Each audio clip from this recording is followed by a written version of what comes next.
خلاصہ بن کر آتی ہے، جہاں گناہ گار اپنے گناہوں کا بوجھ اپنے شانوں سے اتارتے ہیں اور یہ زمین انہیں اپنے مرکز سے دور پٹکتے ہیں۔ اس کتاب کی نظموں میں جو شام اترتی ہے یا جو رات چلتی ہے، اس میں کوئی چیز ساکن نہیں۔ زندگی ان نظموں میں بیدار ہی نہیں، متحرک بھی۔ رات کی خاموشی میں فطرت کا ہر جلوہ اپنی آواز سناتا ہے، خیال اپنا لبادہ خود تیار کرتا ہے اور اسے اپنے اقتضاء کے مطابق زیب تن کر کے سامنے آتا ہے۔ بنت کا یہ سلیقہ اور لکھت کا یہ انداز توصیف کو ایک کامیاب نظم کی صنعت پر ہے۔ یہ شاعر اگرچہ اپنے چشمے سے دور ہے، لیکن اس کی نظم اپنی رمز بھری آنکھوں میں جو موتی رول رہی ہے، وہ اسی چشمے کے آب سیمی سے تیار ہوتے ہیں۔ نظم کی سرمئی آنکھ اسے اپنے خواب سناتی ہے اور وہ ہمہ وقت اس آنکھ سے باتیں کرتا رہتا ہے۔ وہ ہر وقت اس کی تلاش میں سرگرداں رہتا ہے۔ کبھی شام اس کے دل میں اتر آتی ہے اور کبھی وہ اس کے دل میں اتر جاتا ہے۔ کبھی وہ رات کی طرف نکلتا ہے اور کبھی رات اس کے دل میں چلنے لگتی ہے، اور وہ اس کی بے گناہ خاموشی میں اس کی باتیں سنتا ہے۔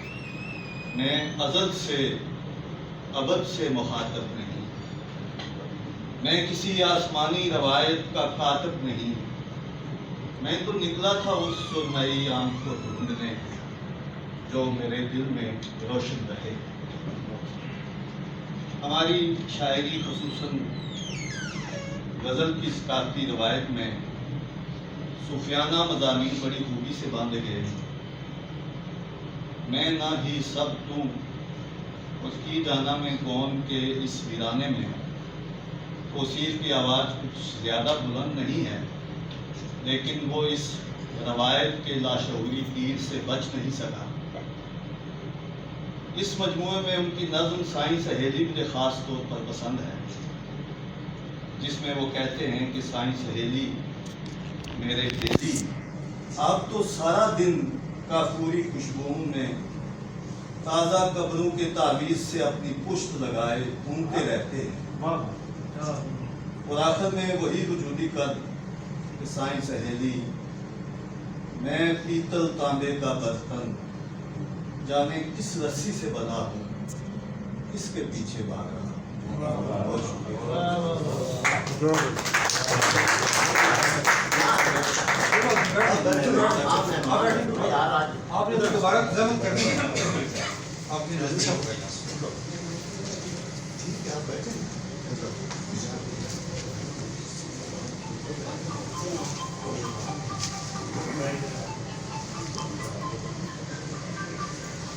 جناب محمد یامین صاحب نے بڑی خوبصورت الفاظ میں وصیفہ جبری شاعری میں اپنے خیالات کا اظہار کیا، اور یامین صاحب سے خصوصی درخواست کی گئی تھی کہ وہ اس کتاب کچھ اپنے رائے سے نوازیں گے۔ ان کے علاوہ جو ہے وہ جناب اختر عثمان اور جناب علی فرشی صاحب بھی مختصر الفاظ میں اپنے خیالات کا اظہار فرمائیں گے۔ اس کے بعد باقی اباب جو ہیں دیکھیں گے جو بھی کرنا چاہیں۔ میں اختر عثمان صاحب کو دعوت کرام دیتا ہوں، اپنے خیالات سے نوازیں۔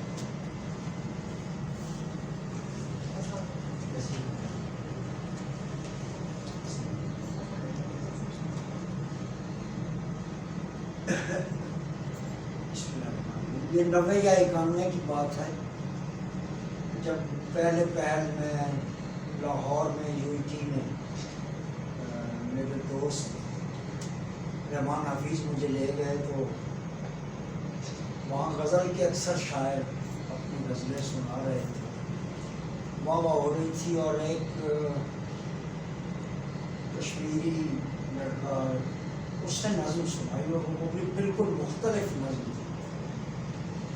تو غزل گوؤں کے اس ہجوم میں نظم کہنا ایک بہت بڑا رسک ہوتا ہے. آج بھی ایک رسک ہے نظم کہنا. یہ گویا اپنی پاپولیرٹی کو جو کسی بھی صورت میں نیگیٹو یا پازیٹیو غزل میں مل سکتی ہے اس کو مٹا کر سائڈ پہ رکھ کے نظر انداز کر کے بھی نظم کہی جا سکتی ہے. بصورت دیگر وہی حال ہوتا ہے جو فیس بک کے شاعروں کا ہوتا ہے. تو میں نے وہ نظم سنی تو مجھے بالکل مختلف ایک احساس ہوا کہ ایک ایسا شاعر ہمارے سامنے آئے گا کچھ عرصے بعد. لیکن پھر تعطل آتا گیا. بہت کم نظمیں توصیل کہیں اور یہ اس کی 30 برس کی کمائی ہے. تو میرے خیال میں وہ جو کل بھی میں بات کر رہا تھا کہ آئی ریچرڈس نے ایک بات کہی ہے نظم کی قرت کے حوالے سے کہ reading of a poem is not understanding of a poem, it is it self a poem. نظم پڑھنا نظم تخلیق کرنے کے مترادف, اور جب آپ نظم تخلیق کرتے ہیں اور جب آپ نظم پڑھتے ہیں تو اس عمل میں شاعر اور قاری کی جو دوئی ہے وہ ختم ہو جاتی ہے.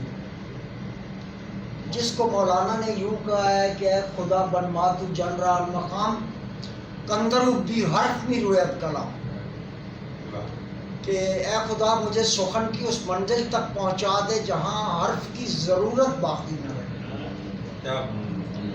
تو یہ نظمیں میں نے پڑھی اختر یہ راشد سے لے کے اختر حسین جعفری اور بعد میں آفتاب اقبال شمیم کی روایت. ان نظموں میں آپ کو واضح طور پر سانس لیتی ہوئی نظر آئے گی کہ میں یہ کہتا ہوں کہ کوئی بھی اچھا شعر یا کوئی بھی اچھی نظم جو وہ بد نسل نہیں ہوتی, اس کا شجرہ ہوتا ہے, اس کا قبیلہ ہوتا ہے. کیا بات ہے. اور وہ ایک اپنی عظیم عالمی روایت میں ایک اپنی خوشبو جو ہے اس کو شیئر کرتی ہے, وہ غزل یا وہ نظم. تو میری جو رائے ہے وہ یہ ہے کہ انگریزی فارسی اور اردو کی تمام عظیم نظمیں عظیم غزلیں جو ہیں وہ وحدت تاثر سے بھری ہوئی ہیں, اور فارسی اور اردو کی تمام نظمیں تمثیلی کہانی والی نظمیں ہیں. کوئی ایک نظم ایسی نہیں جس کی مثال دی جا سکے جس میں ایک کسی طرح چھوٹی بڑی کوئی کہانی موجود نہ ہو.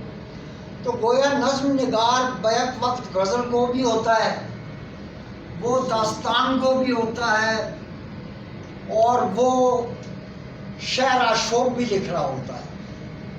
اور میں نے دیکھا کہ توصیف جو ہے وہ اکثر نظموں میں رن آن دا لائنز جس کو ہم کہتے ہیں, اس میں جب مصرع ختم کرتا ہے تو پھر نئے سرے سے مصرع شروع کرتا ہے. یعنی وہ پرانا جو اس کا پہلا مصرع ہوتا ہے, بلین مصرع ہوتا ہے, اس کا اگلا مصرع اس مصرے کی باز خوانی نہیں ہوتا, بلکہ بات آگے بڑھ رہی ہوتی ہے.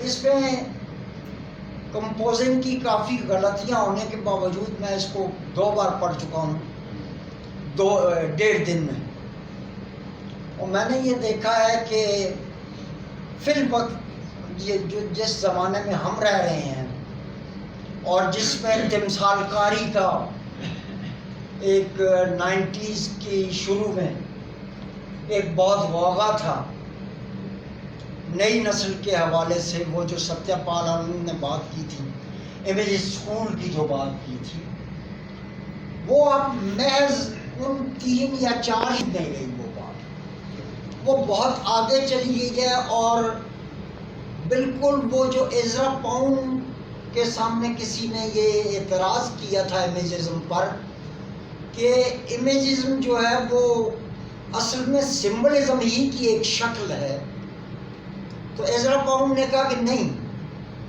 جو سمبلسٹ ہیں وہ ورڈ کو ارتھمیٹیکلی یوز کرتے ہیں، جس میں ایک کا مطلب ایک ہوتا ہے، دو کا مطلب دو ہوتا ہے، جبکہ امیجسٹ جو ہے وہ لفظ کی ویلیو کی بات کرتا ہے کہ ایکس کی ایک ویلیو ہے، حرف کی ایک ویلیو، لیٹر کی ایک ویلیو ہے۔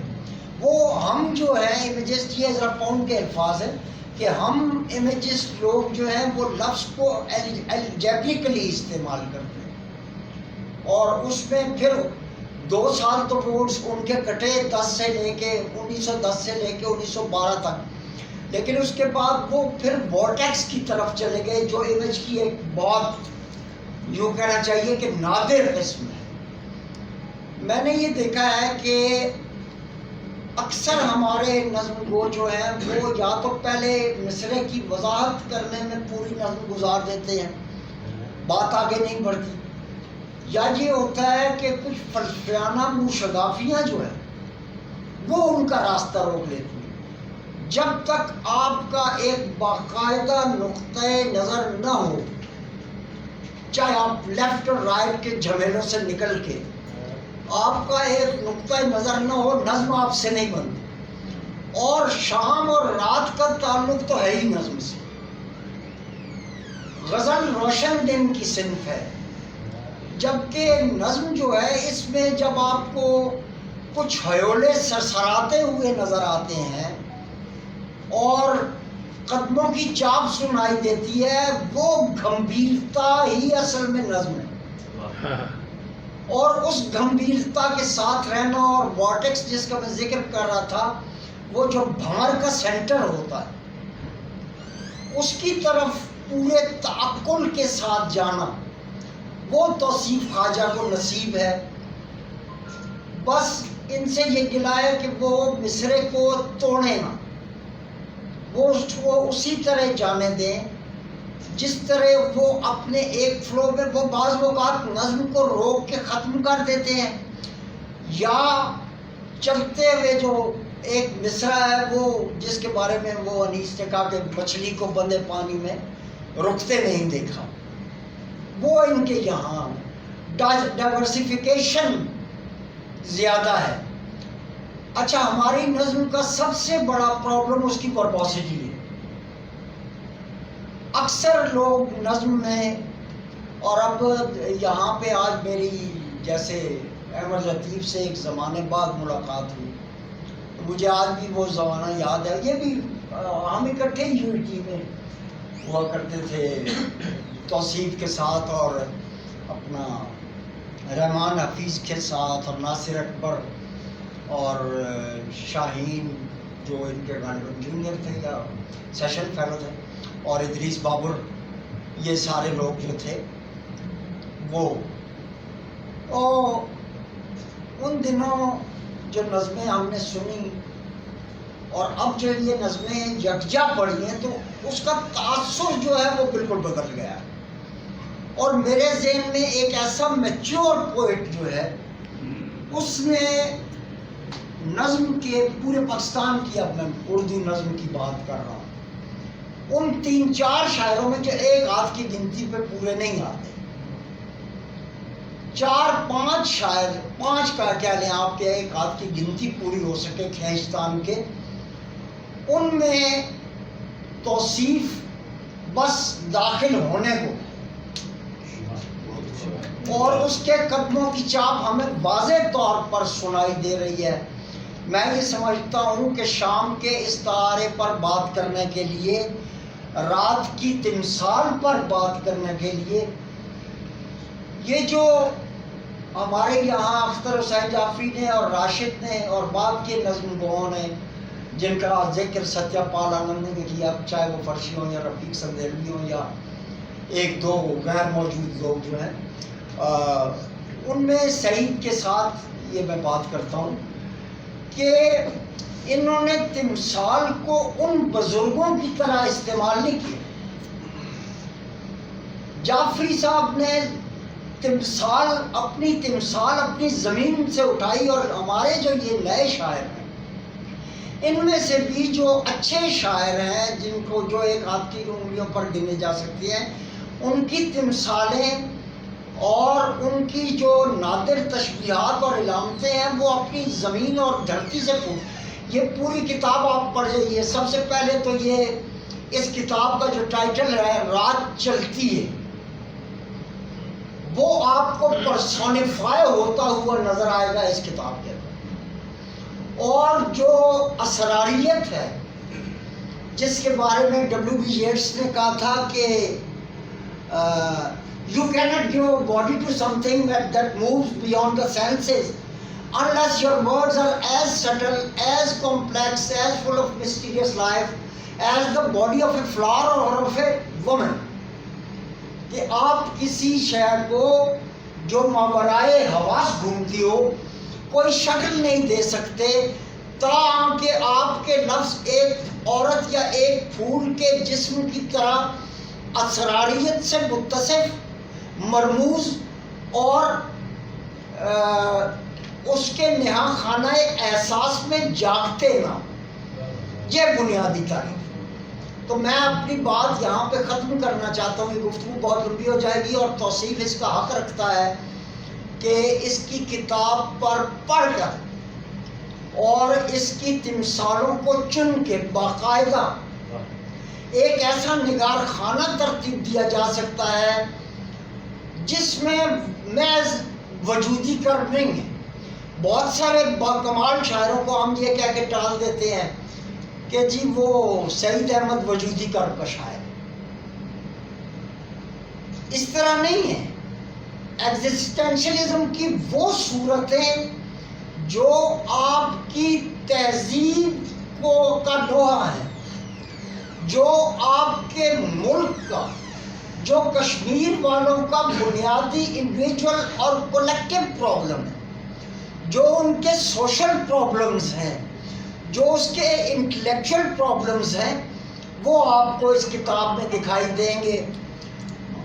مائیکل ویسٹ لیک کا ایک جملہ اینتھنی ایسٹ ہوپ نے اپنی کتاب میں نقل کیا اور وہ جملہ بڑا سادہ سا ہے کہ my words are things before they become words and they become things again when they do. کہ میرے لفظ جو ہیں وہ اشیاء, لفظ ہونے سے پہلے اشیاء ہوتے ہیں اور جب چاہتے ہیں دوبارہ اشیاء یا دوبارہ لفظ بن جاتے ہیں. تو یہاں سے ایمپسن کی وہ بات ہمیں سمجھ آنا شروع ہو جاتی ہے کہ شاعر عالم اشیاء میں اضافہ کرتا ہے. اس کی مثال یہ ہے کہ وہ کچھ جذبوں کا نام رکھ دیتا ہے, کچھ اشیاء کا نام رکھ دیتا ہے جو ظاہری صورت میں تو ہمارے سامنے موجود نہیں ہوتی, لیکن وہ ٹیکسچوئل سطح پر یا متنی سطح پر وہ چیزیں موجود ہو جاتی ہیں. اس لیے شاعر عالم اشیاء میں اضافہ کرتا ہے, وہ نومنکلیچر سے گزرتا ہے.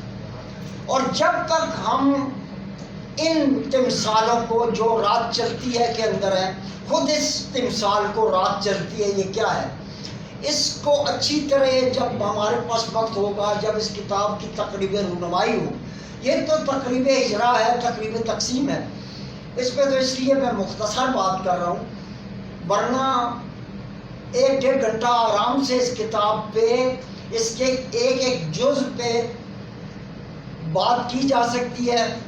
اور دوسرا میں اپنے حافظے سے بہت ڈرتا ہوں. میں نے کل یہ کتاب مجھے ملی ہے اور اس کی 5 نظمیں میرے سینے میں محفوظ ہو گئی, تو وہ اگر سلسلہ شروع کیا جائے تو پھر وہ لمبا ہو جائے گا. بہت شکریہ.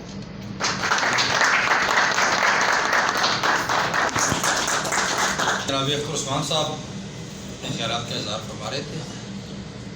اب میں ضابط کلام دوں گا جناب علی فرشی صاحب کو, اور ساتھ ہی بھی گزارش کروں گا کہ کچھ اختصار کے ساتھ ان کی تیاری بہت ہے, انہوں نے اس کتاب پہ لکھا بھی ہے, پہلے مسودہ ان کی نظر سے گزر چکا ہے اور کتاب پہ لکھ چکے ہیں وہ کتاب کے اندر شامل بھی ہے, لیکن جہاں پر اس محفل کی یعنی ضروریات کے حساب سے وہ مبسوط گفتگو فرمائیں گے, جس کے بعد باقی عوام کو تھوڑا بہت موقع مل سکے گا. تھینک یو جی. جناب سر اور جی بچوں سر افتاب افسر عثمان صاحب اختر عثمان جیسی عالمانہ گفتگو کی طور کو تو مجھ سے آپ نہ رکھیں.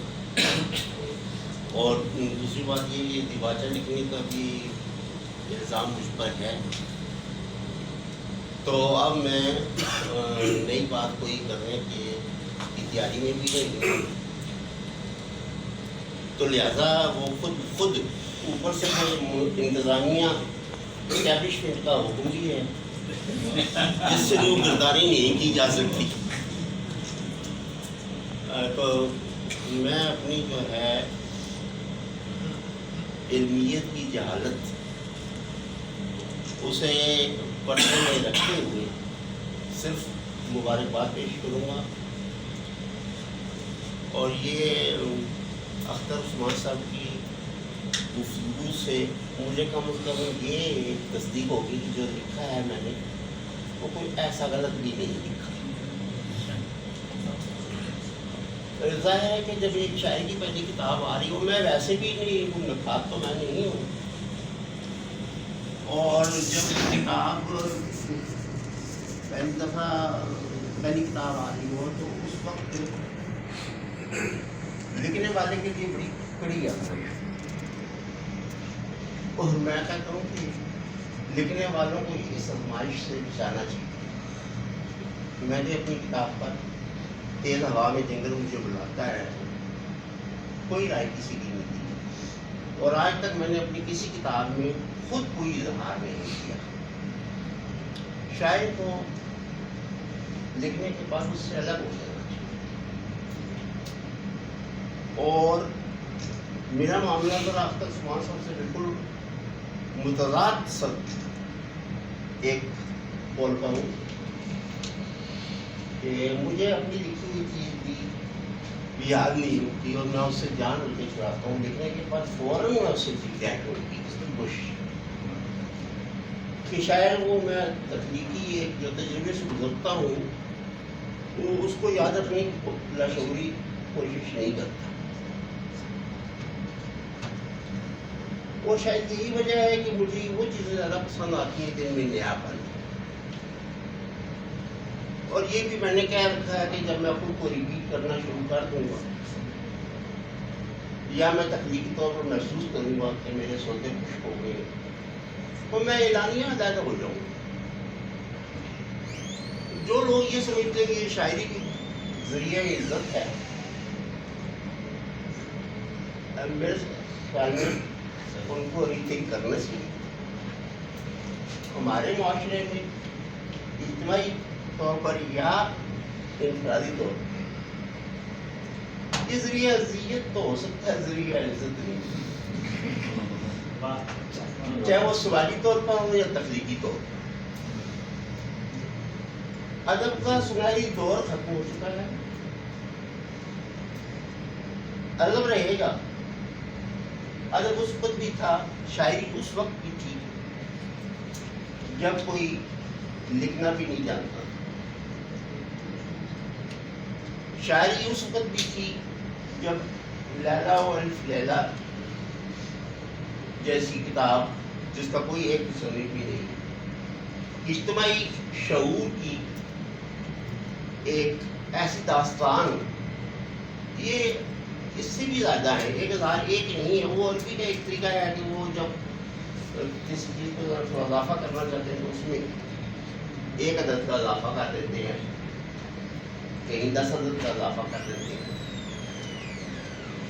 یعنی کہ بے شمار داستانیں ایسی بھی دریافت ہو چکی ہیں کہ جو ایربین نائٹس میں بھی موجود نہیں ہیں.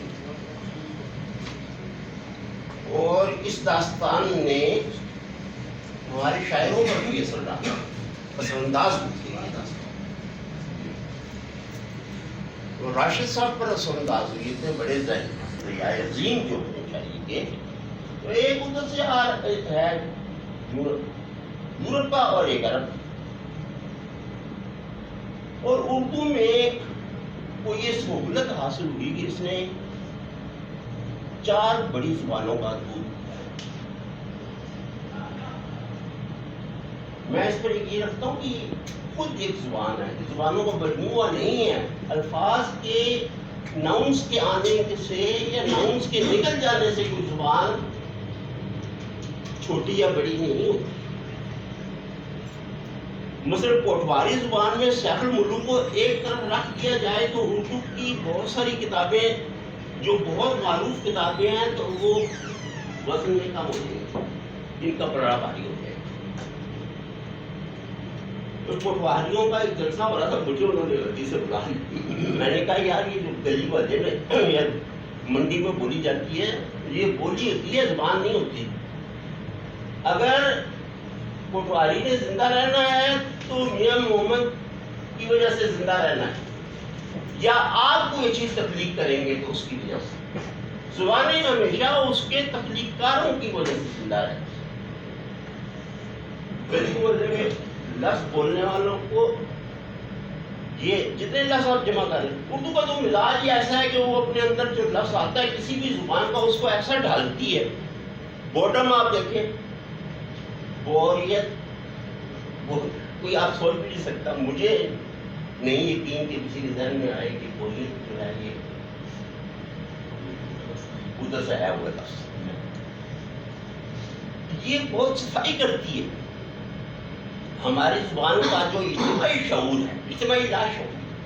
ہماری اردو زبان کا اجتماعی لاشعور اتنا طاقتور ہے کہ عربی زبان سے باب مفاعلہ سے جتنے بھی الفاظ اردو میں استعمال ہیں مستعمل مقصور ہو جاتے ہیں. وہاں مفتوح، مشاعرہ ہے، مناظرہ ہے،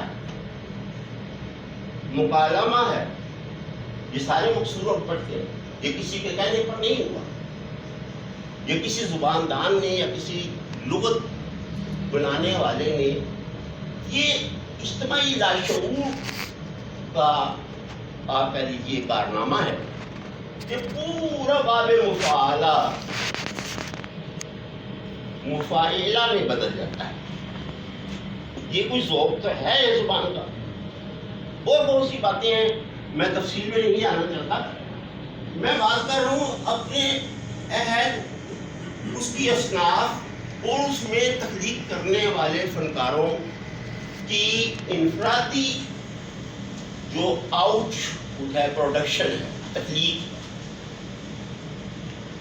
تو اس میں بھی رکھ کے اگر ہم نگاروں کو دیکھیں گے تو ہمیں یہ تو بھی روایت بنی نہیں نا. روایتیں تو بنتے بنتے صدیاں گزر جاتی ہیں.